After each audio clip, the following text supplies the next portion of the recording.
Ever wonder what psychologists talk about over coffee? I'm Debbie Sorensen, a clinical psychologist in Mile High, Denver, Colorado, where I specialize in rehab and health psychology and acceptance and commitment therapy. And I'm Diana Hill, a clinical psychologist in Seaside, Santa Barbara, California, where I specialize in mindfulness and values-based approaches to therapy. In this podcast, we bring psychology research into practice by discussing topics from psychology with experts in the field and with each other. You'll get a glimpse into the books we read, the research we think is interesting, and the ideas from psychology that we use to thrive in our own lives. Thank you for listening to Psychologists Off the Clock. Hi, Debbie. Hi, Diana. Good to talk to you. You too. So last time we talked about food and how our eating affects our mood and our brains. We focused last time on different kinds of fats and how that affects brain health, and we also talked about the microbiome. And so before we get into this week, we're going to be talking about a diet specifically designed to prevent cognitive decline as we age. But before we jump into that, I was wondering, Diana, have you been practicing any of this? I think continuing to practice. Some of the things that we're trying more of around here is particularly around shellfish. I think we have a really nice opportunity to go down to the harbor and get shellfish and mussels and clams. And even though I've lived here for a long time, I really haven't taken as much advantage of that local resource. And so I'm really trying to make more efforts to incorporate some of those foods and try out recipes. And surprisingly, I am finding fish and shellfish are really quick and easy recipes. Yeah. And so that's sort of a delight as well. It's like a 5-minute dinner. So, well, I'm jealous of that since here in Denver I can go to some stores that have decent shellfish, but it's not the same. So I'm glad to hear you're taking advantage of it because I'm jealous. Yeah. What are you trying? Well, after the last episode, there's a couple things I tried at your suggestion. I tried your quinoa cakes recipe, and it was delicious. So that's a good one to know about for leftover quinoa and grains. Mm-hmm. And for our listeners, we posted the recipe, like a link to the recipe on our show notes from last week. Mm-hmm. So totally try it if you like quinoa. It's delicious. And I've also been putting anchovies in my salad dressing. You inspired me, and it's really good. And it's so funny because my 5-year-old just gobbles it up. She loves it. That's awesome. So we put spinach or kale from the garden and just put the little anchovy salad dressing, and she digs it. And then the other thing since we've been preparing this episode on the Mind Diet, I've been trying to incorporate a little bit of the recommendations that we're going to talk about today. So I can talk, maybe at the end we could talk a little bit about what we've found to be some of the challenges and highlights of doing that. Yeah. So we're going to go through the specifics of the Mind Diet, and in each of the recommendations, we may also give some of the tips that we're trying, or some recommendations that we've tried as well. And hopefully you'll leave this episode not only with a lot of information, but some real concrete strategies to try at home to make your diet more beneficial for your brain and mood and cognition as well. So well, let's start by talking again about the aging brain. And as I mentioned in our last episode, our brain changes as we age, and we see that over time there's a decrease in the amount of gray matter and white matter, in particular in the areas of prefrontal cortex and the hippocampus. And what neurologists are really concerned about is why, sort of abnormal amounts of shrinking that may happen as we age, and they want to work on protecting our brains. And two things that neurologists are concerned about are, one is a protein called beta amyloid, and people may be familiar with that term in its relationship with Alzheimer's. So beta amyloids actually they're a protein that contribute to dying off of neurons, and it's seen in really high amounts in people with Alzheimer's disease, but we also see that there's beta amyloids in normal adult brains as well as you age. There's also concern that as we age, our brain is damaged due to oxidative stress and inflammation, and that's been a really hot topic recently, inflammation in the brain and its relationship to depression and anxiety and overall problems with brain health. So there's a lot of recommendations for nutrition in being able to prevent maybe some of these beta amyloid formation, as well as reduce oxidative stress on our really delicate brain matter.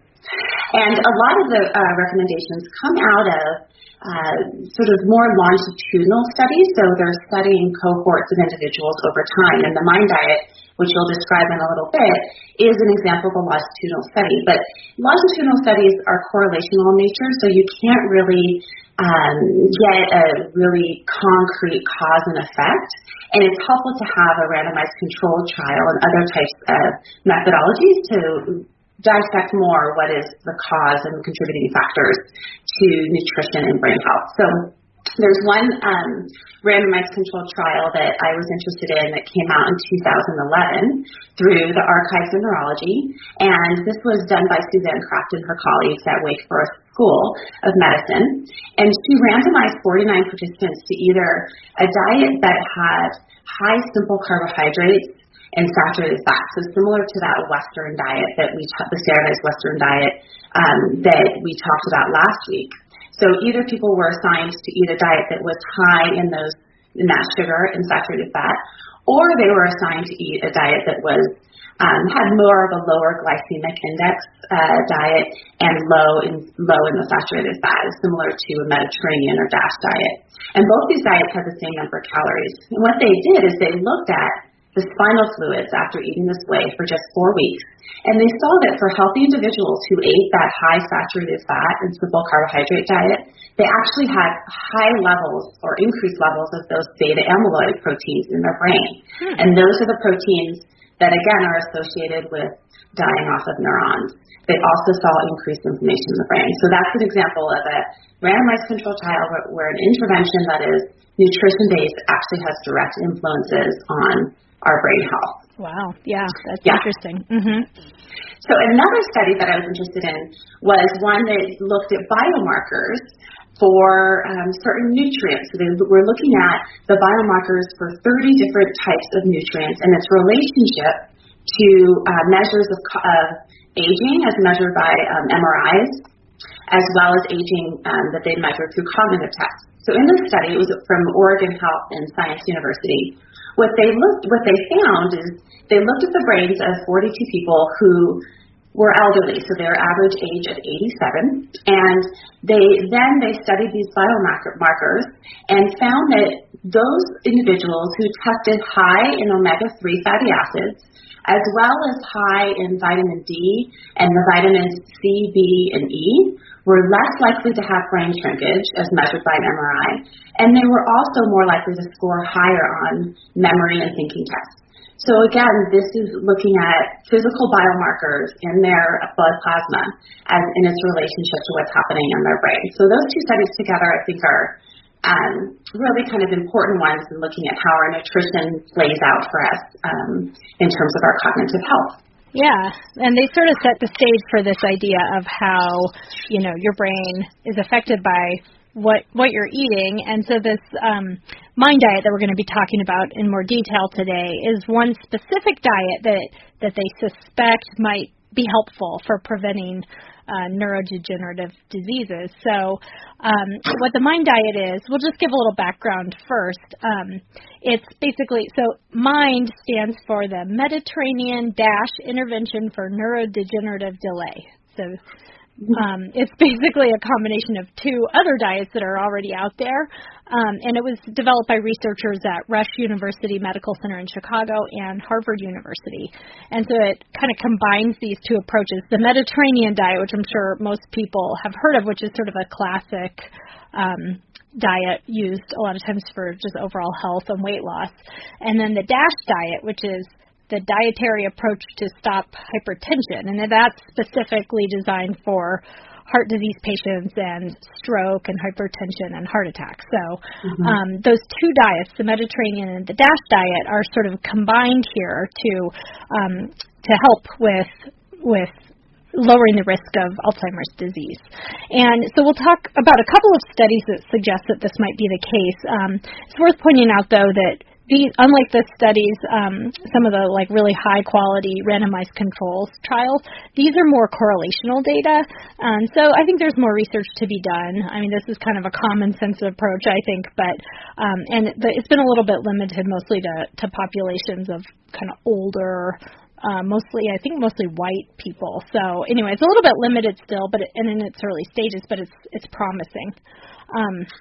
So in the first study of the MIND diet, they showed that the MIND diet lowered the risk of Alzheimer's by 53% in participants who followed it really closely, and then 35% in those who followed it really well.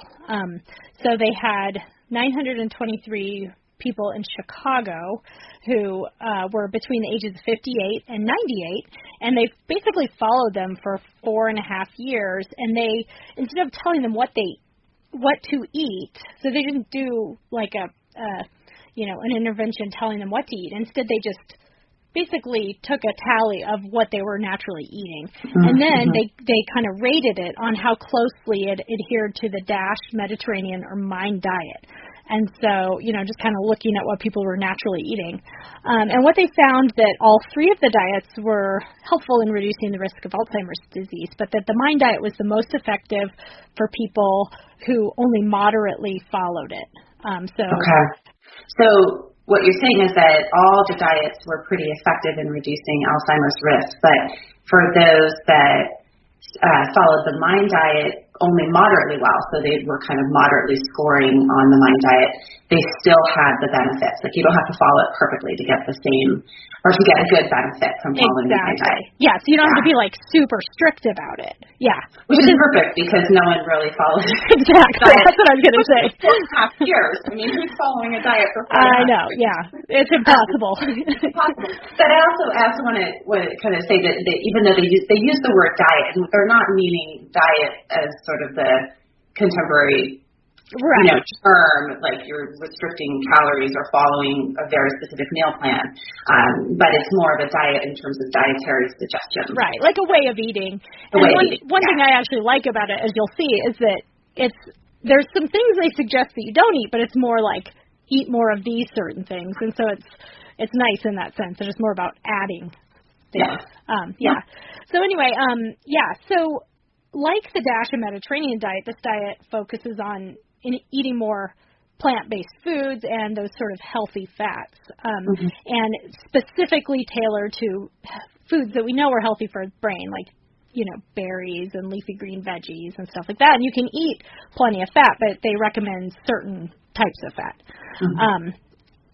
So there was also a second study which showed that the MIND diet was effective in kind of slowing the effects of aging on the brain, and the way that they measured it suggests that it's by the equivalent of about 7.5 years, which is kind of amazing. So they had 960 participants, average age of 81, and they followed them over 5 years. And this study was looking at cognitive decline, so not just people who had actually Alzheimer's disease, but more like how they were doing, scoring on a cognitive tests or cognitive measures. And they basically found that the people who followed the MIND diet the most closely had higher scores across the 5 domains of cognition that they measured. So episodic memory, semantic memory, perceptual speed, and that their scores improved quite a lot. So it's kind of cool that they actually showed, measurable cognitive results. Yeah. So let's talk about what are the foods that are recommended in the MIND diet. And I think what we'd like to do is go through the 10 recommendations, and as we go through them, also discuss maybe some of the reasons why these foods may be recommended in terms of what nutrients they provide. And we'll be drawing from, again, some of the work that was written by Drew Ramsey in Eat Complete and the Happiness Diet, as well as the Hungry Brain, Stephen Guyenet's work in discussing some of these different types of foods. So number 1 on the MIND diet it's recommended that you eat green leafy vegetables every day. And according to Dr. Morris, who is the principal investigator on the study, she says that eating 1 to 2 green leafy vegetables per day is equivalent to being 11 years younger in age in terms of cognitive decline. And what is really beneficial about these foods may be, in particular, their folate. And folate is also known as B9, and it's what Drew Ramsey says is that folate keeps your neurotransmitters humming. So it's really important. You think about folate is one of the things I recommend when you're pregnant early on because it's important for the brain development of a fetus, and it's also really key to making DNA and neurotransmitters and the myelination of neurons, so that's sort of the sheath that goes around neurons. And in research that Dr. Ramsey reports in his book, he says that higher concentrations of folate are related to decreases in negative mood states, decreases in clinical depression, and also sort of decreases that fuzzy thinking. So it's really important for our memory and cognition as well. And one of the best ways to get folate is through leafy greens. So like kale and Swiss chard and beet greens, and I just planted a garden of one of those, like you sprinkle the whole seed mix and it kind of pops up and you can go in with scissors and you don't really know what you're cutting, like one of those random gardens. But I'll tell you, they're dark and leafy and green. So there you go. These are good.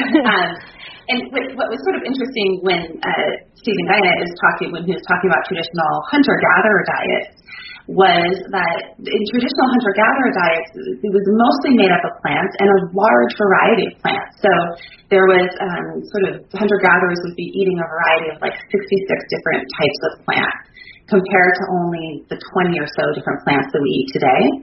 But what was different about that time is that you wouldn't sort of be eating all this variety necessarily from meal to meal or even within one meal. So in a typical hunter-gatherer diet, you would probably eating the same thing over the course of a meal or even over the course of the day, and then variety over the course of the month or week or year. And that really is helpful when you're thinking about something that shows up in psychology called the buffet effect, which is when you have a whole lot of variety in one setting, you're more likely to overeat. So one recommendation is to get a big variety, but maybe to stick to within a meal or within a day, some of the same foods that you don't get that type of buffet effect. Yeah, it's true. When you eat leftovers a whole bunch of times in a row, you get kind of meh. Yeah. So, but it's like you killed a large animal. Yeah, right. And you're getting sick of it. Yeah. Yeah, but that's good to think about it that way, that it's more variety over the long term that matters. So it's not like you have to eat, everything in one day. Yeah. And so how do you like to do, what are some of the things you like to do with leafy greens or dark leafy greens outside of just the traditional salad? Yeah, salad, I think that a lot of times I just kind of chop up a little bit of whatever I have. Sometimes I just keep spinach in a bag in the fridge, or we have some kale growing in the garden this time of year, so I kind of chop some of that up and throw it into in fact, I was eating kind of a stew. I don't know. My husband made us dinner, and it was kind of like a chickpea thing. I don't know. And we just threw some chopped spinach in it, like omelets or something like that. Basically, if we have a chance to just throw a little green in there, we try to. And you make those really good beet greens. Yeah, I had forgotten about that. You mentioned that when we were talking, that when we got together a while ago, you had beets and the greens were still attached. So, if you have beets in the garden or if you can buy them somewhere, the greens are delicious. So what I did is I basically just sauteed them in, I had some oil and sauteed some onion and threw in the beet greens with a little vinegar, and I can't even remember what else. We can post a link to a recipe that's similar, and just sauteed them for a long time. So sauteed greens, you can do the same thing with kale, spinach. So the length of time that you saute them will vary, but it's a good way to eat them if you don't feel like having a big, huge salad.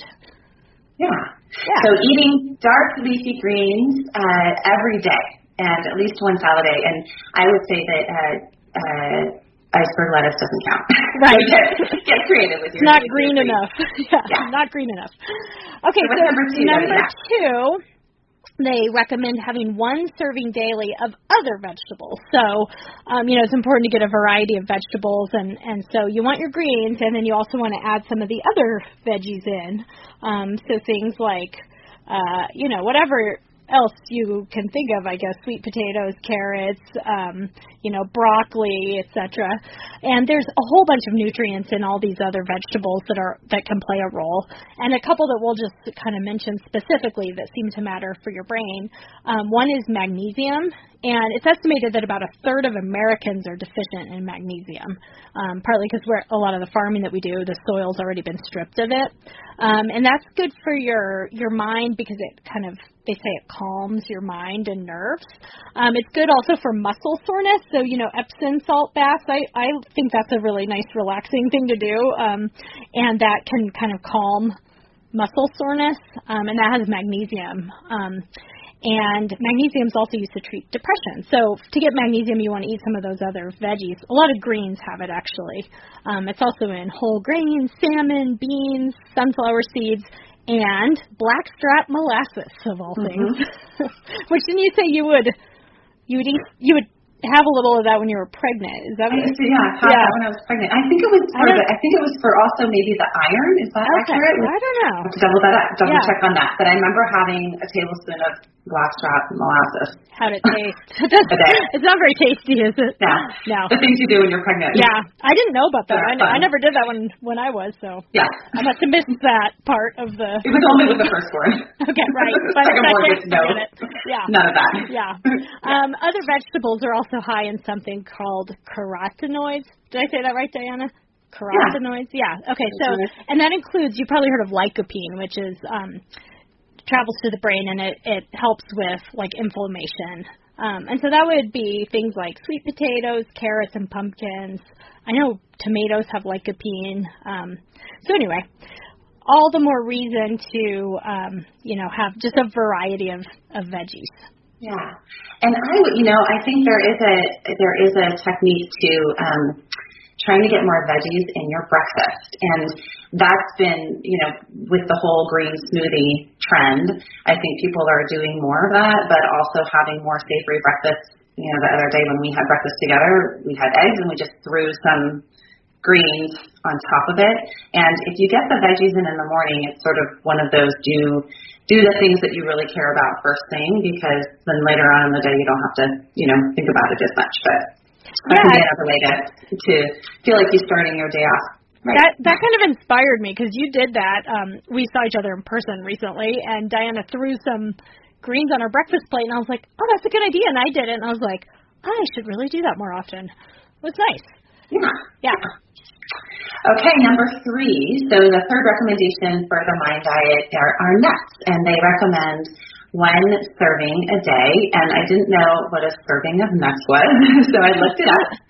And it depends on the nut, apparently, what a serving of nuts are. So 14 walnut halves, 24 almonds, 45 pistachios. You get to eat a lot of pistachios if you want to sit and crack nuts. And probably about a quarter cup or so is about a serving. And one of the reasons that nuts may be recommended, there's a whole number of things that nuts have that are beneficial, but one of the things that nuts have is vitamin E. And in his book, Drew Ramsey states that 96% of people don't meet the requirements for vitamin E. So a lot of us are deficient in vitamin E. And vitamin E is actually, there's 8 different types of vitamin E, and they're split into tocopherols and tocotrienols.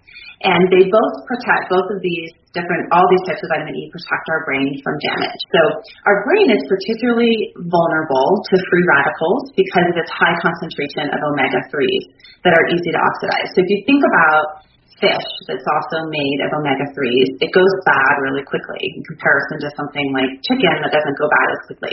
And part of the reason why is because fish is made of omega-3s.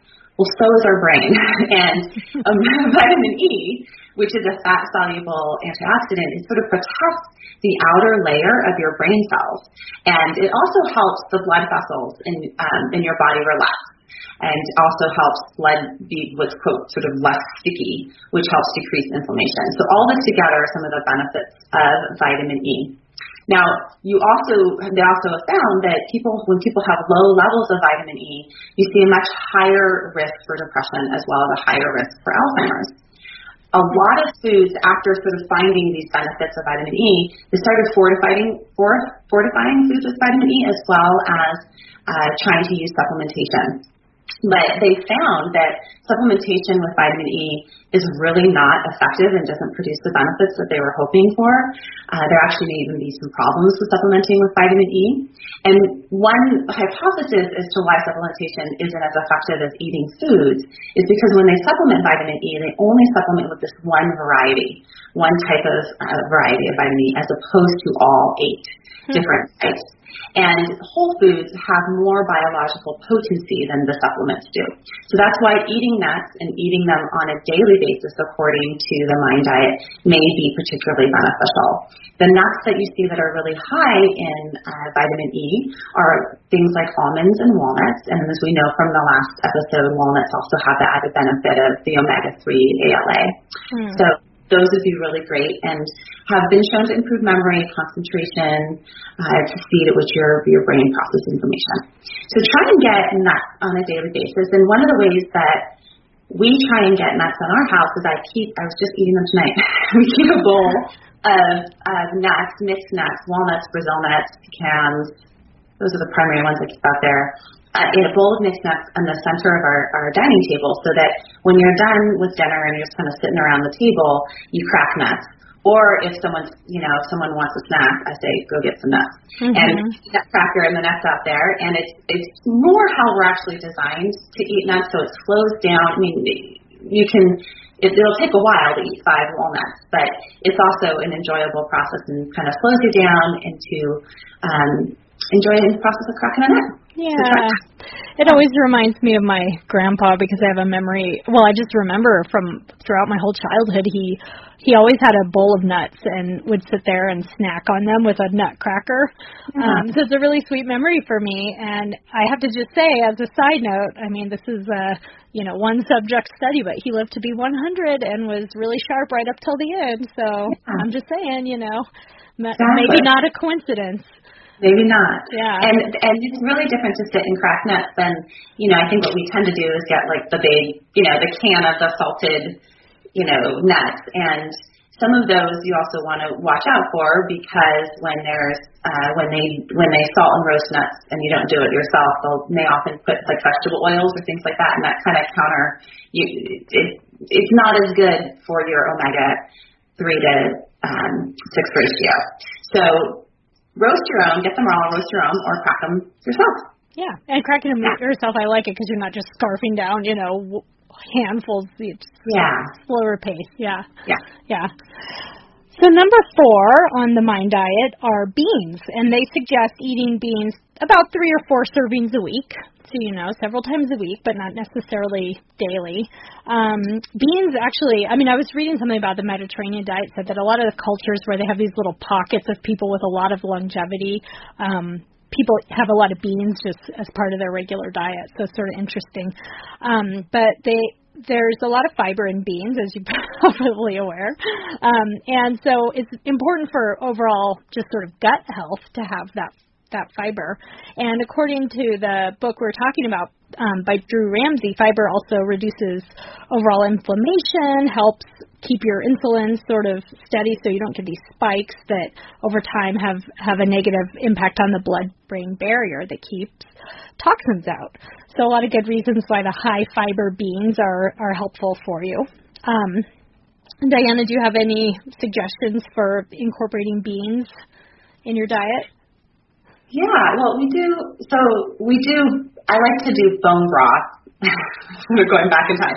I like to roast a chicken once a week. And after I roast the chicken, I put the chicken in the slow cooker with some onions and carrots, and I leave it overnight. Then you take your bone broth, and then I put my beans in there, and then you have a big batch of beans for chili or tacos or whatever. But it also makes a really kind of nutrient dense bean, and it's pretty easy. So I like to make my own beans, but I always have a can of beans in the cupboard as well because that sometimes it's just you need a can of beans. You need to make it fast. Yeah, how about for you? A lot faster. Well, we have kind of a little joke in my household because my husband, for some reason, he's like always making a pot of dried beans, and I kind of tease him about it because anytime we're kind of hanging around the house, he's like puts beans either on the stove or in the crock pot. So we pretty much just constantly have them. In fact, he made the chickpeas today I was telling you about. Did those count as beans? I think so, right? Yeah. Garbanzo beans, right? But anyway, so he just has them all the time, and so we throw them in, like a lot of times when we make tacos or something like that, and we put beans in, but we also put them in, soups and stews and curries, and just toss them in, salads or whatever. So we use them for a lot of things, but it's kind of just a goofy thing my husband's always doing. I love that. I think that when you have something cooking like that that's slow, you feel really productive. Like if nothing else happens today, you made a pot of beans, and it was like 15 cents to make that pot of beans. So you got something accomplished. Something accomplished. And the red bean in particular has been shown to have a lot of really good antioxidants. So that's the small red bean is the one that I try and go for more than not. It's supposed to have even more antioxidants than blueberries. It's really really nutritious one. Cool. So number 5 is berries. And so how often did they recommend in the Mind Diet to do beans? 3 to 4 times per week. Okay. Mm-hmm. So for berries, similar, they recommend 2 or more servings a week. And in particular, the Mind Diet recommends blueberries and strawberries. They don't recommend all types of fruits, these specific fruits. And it may be that these berries have specific benefits to slowing cognitive decline and dementia. What is it about berries that may be particularly beneficial? It's probably their polyphenols. So polyphenols are a family of phytonutrients, which just means molecules from plants, that are associated with overall decreased risk of illness. And so you hear about this with something like cancer, decreasing risk for cancer, but increases in brain growth. So plants have these molecules in their plants and berries for their own protection, and then they pass that protection on to us. So interestingly, when plants are exposed to stress, they have an actual increase in polyphenols, and they have anti-inflammatory properties that are for the plant. And then when you eat that plant, you get those properties as well. Mm-hmm. So polyphenols, there's over 8,000 different ones that have been identified, and some of the types of them you may recognize are like flavonoids and phenolic acids and lignans and anthocyanins. And anthocyanins are the ones that have those red, blue, and purple pigments that you see with berries. You also see it in things like red cabbage or purple cabbage. Mm-hmm. And these, in particular, may be beneficial to promote the expression of BDNF, which is that fertilizer for your brain. So it's what helps your neurons grow. You also see some of these polyphenols in things like cocoa and green tea and turmeric, and they have the antioxidant benefits as well. So one of the ways that tips that I like to do with increasing polyphenols in general is to do something like a rainbow dinner, where I try and get every single color, although blue is really hard. Blueberries, I guess you could use blueberries, but try to get every single color into like a stir fry or into a salad. And then when we're eating our dinner, we're like, I found red, I found green, I found yellow. Who can find blue? Going through the different rainbows. Yeah. And it's a fun game for kids, but then you also feel like you've gotten that variety of colors, because it's the variety that represent different types of polyphenols. And the darker the color, the more polyphenols the plant is likely to have. These are also stored more in the outer layers of the skin. So that's why, I think scrub your carrots, but leave that skin on. And same thing with your apples. Don't peel your apples, because that's actually where the beneficial nutrients are going to be in that exterior of the skin. Interesting. So, Debbie, do you have any ways that you incorporate berries? Well, one thing that we usually just have them for breakfast, probably, which a lot of people do, but if we're having, like, yogurt, or sometimes I make some granola that I put a bunch of, like, nuts and stuff in, by the way. I'll also do nuts for this, too, so that's good. But we'll just toss in, if we have fresh blueberries, we'll throw those on, or if not, we do frozen ones. We just always keep frozen ones in the freezer. So we toss it with either yogurt or granola or kind of whatever, something along those lines. So we get nuts and berries that way in the morning. Yeah.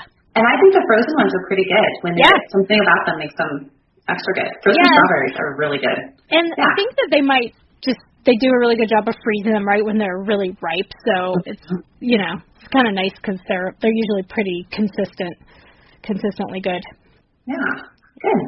I think the other thing about those polyphenols that was interesting is that when they interviewed Dr. Morris, the primary researcher in the Mind Diet, she said that they're not on there right now, but in the future, cocoa, chocolate, and coffee may be added because of some of these, the polyphenols and the other benefits that they also have. So coffee and chocolate are high in antioxidants, and there's been some good studies recently on those particular ones for reducing risk for dementia as well. That's excellent news. Excellent news. As a coffee drinker and chocolate lover, I'm very happy to hear this. Yes. Yeah. Okay, so number 6 is whole grains, and what the Mind Diet recommends is 3 servings daily. And whole grains are high in folate and in fiber as well. And I think what is the whole gluten-free movement, one benefit to it has been is that we've been starting to look more at the variety of grains that we're eating. So not only eating wheat, but trying to get more variety and looking at some more of those ancient grains.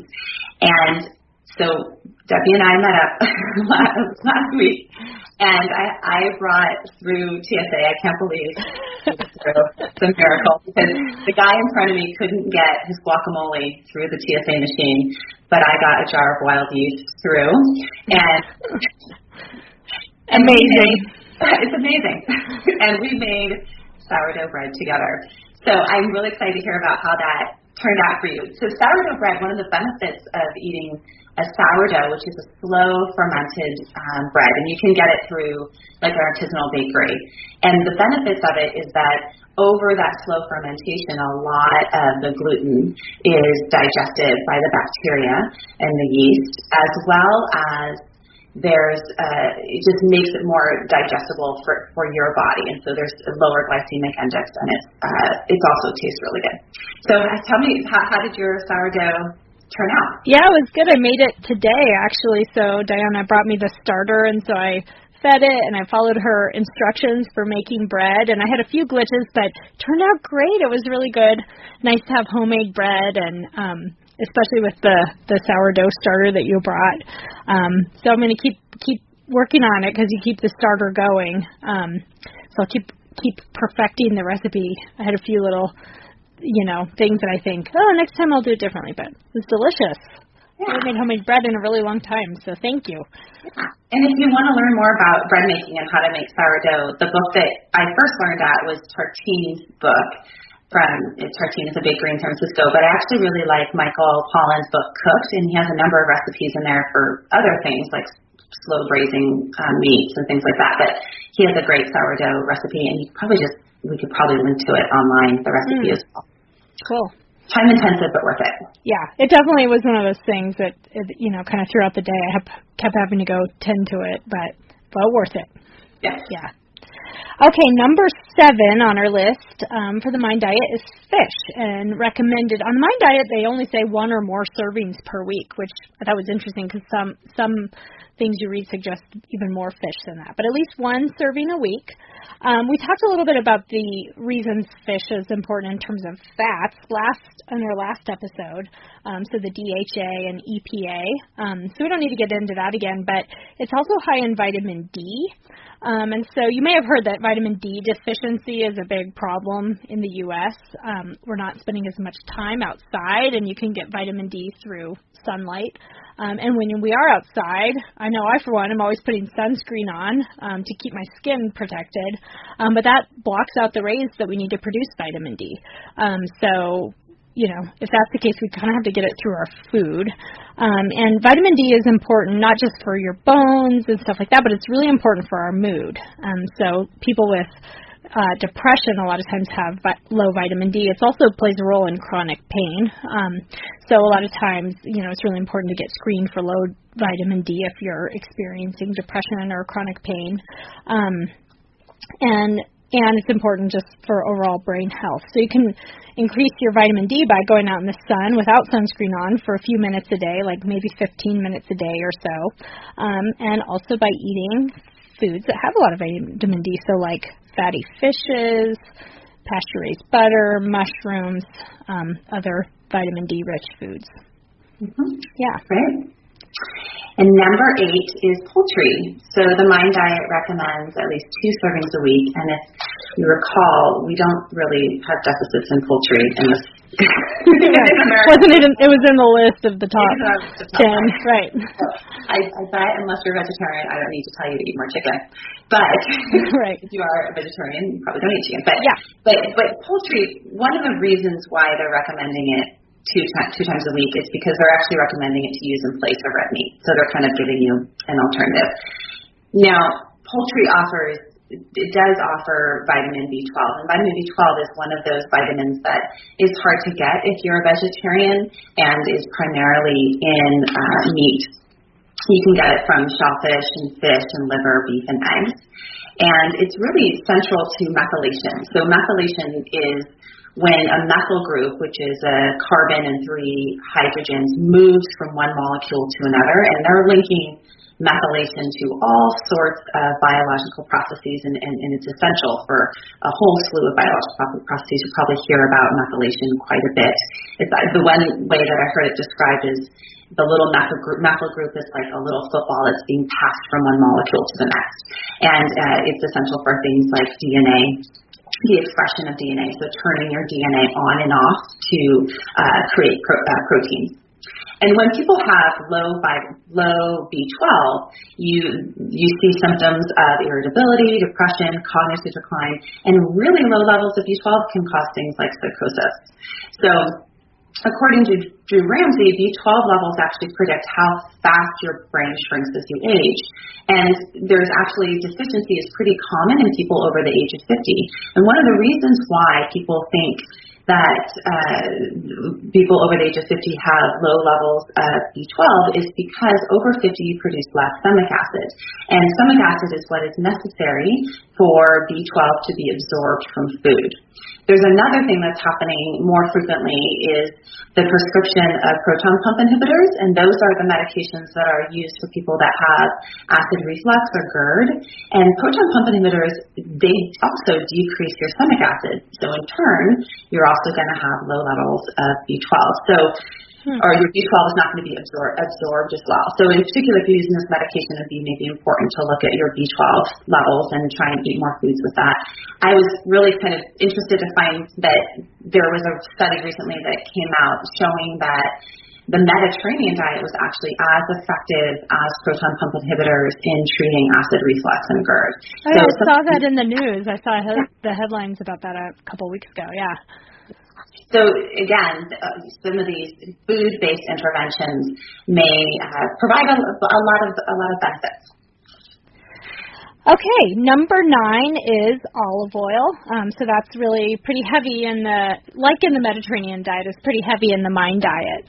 So it should be really your primary oil that you're using, and I think pretty much everything you read for the most part agrees that it's the healthiest, one of the healthiest kinds of fats, and monounsaturated fat is great, has antioxidant benefits, and as you mentioned in our last episode, you talked quite a lot about this, so we don't need to go into it too much again on this episode, but it doesn't compete with omega-3s, so it's really good in that way too, that if you have the omega-3s and the olive oil, for most of your fats, then that's really good for your brain. Yeah. And number 10 is wine. So they recommend 1 glass of wine, and preferably red wine, per day, no more, no less, just 1 glass. And which is right around what, in your episode recently with Laura Ray about alcohol, that's pretty much right on the line there of what's considered, within the good range for alcohol consumption. Yeah. And the main reason why, wine may be beneficial, there's maybe many reasons, but one reason is for the polyphenols in wine, as well as the tannins, but the polyphenol resveratrol, which may help reduce and protect against beta amyloid plaques. So one study found that a glass of wine a day was particularly beneficial for people with the APOE gene, which is a marker for Alzheimer's disease risk. And so if you have an increased risk for Alzheimer's, drinking wine may be particularly beneficial for you. And they also noted that in the Mind Diet that alcohol-free wine, I've heard of alcohol-free beer, but not wine. Yeah, I'm like, I'm not sure about that. No. But that's also a good source. Yeah, okay, that's good. That's good. That's good for those who would be so inclined. I'll stick with the real stuff. Yeah. Okay, cool. So 1 glass of wine a day. And so as you mentioned, Debbie, that the Mind Diet is looking primarily at foods to include. And honestly, if you're eating all of this and you're really following all these recommendations, your diet's going to be pretty full, right? You got your beans and your nuts and your greens and the veggies, but they also do recommend some foods to avoid. Or reduce. Yeah, because I think all of these things, a little is okay, but you just really want to limit them. The 5 foods that they recommend reducing or avoiding: red meat, fried and fast foods, butter and margarine, pastries and sweets, sort of desserts, sugary, carb-heavy desserts. And then the last one is cheese. Mm-hmm. And to me, that's, of all these things, that's so I've been kind of trying to at least loosely follow this, not strictly, just to play around with this. And I realized I don't really eat a lot of those other things, but cheese I wasn't even really aware of how much cheese is just a big part of my regular diet. So I think they say cheese once a week. Okay. It's like that? Well, and I have a question about whether red meat or cheese or butter, if they're pasture-raised or grass-fed, if that would make a difference. Because my guess is that some of these recommendations are based on traditional grain-fed beef and traditional, So good question. I think that's a question for further study, because I think there may be some benefit from more traditionally raised animal products. Just curious about it. Yeah, well, the jury's still out. That'll be interesting. Stay tuned. Stay tuned. Yeah. So let's go back over the 10 foods that are recommended so that the listeners can get out a pen and write them all down, and you can maybe, hopefully, try doing some of this at home. Here, I have the list. Do you want me to read it? Okay. Yeah, you read it. I can hear paper shuffling. You're my favorite list. Where's the list? Okay, so 1, leafy greens every day. 2, 1 serving of veggies a day, other kinds of veggies a day. 3, 1 serving of nuts per day. 4, berries, 2 or more servings a week, blueberries specifically. 5 is beans, 3 to 4 servings a week of beans. 6, whole grains, 3 servings a day. 7 is fish, once a week at least. 8 is poultry. 9 is olive oil as your main fat. And 10 is 1 glass of wine per day, preferably red. And then if you want to be safe like me and just take it as a precaution, you might want to also include chocolate and coffee, right? Exactly. You can never be too safe, especially when it comes to coffee and chocolate daily. Yes. Well, this has been really fun, yeah. Debbie, and I've enjoyed sharing and eating with you and planning with you this episode.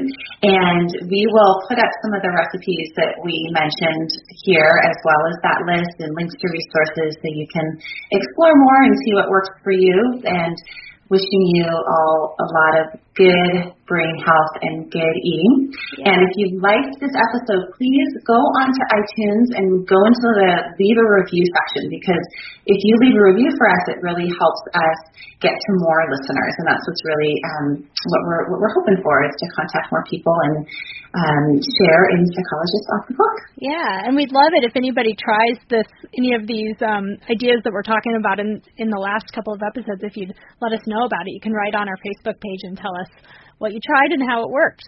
Yeah, that sounds great. Okay, well, thanks, Diana. Good talking with you. You too. Take care. Bye-bye. Bye-bye. Thank you for listening to Psychologists Off the Clock. You can find us on Twitter, Facebook, and iTunes. You can also find us at www.offtheclockpsych.com. That's offtheclock, PSYCH.com. Music by John Gu and Susie Stevens.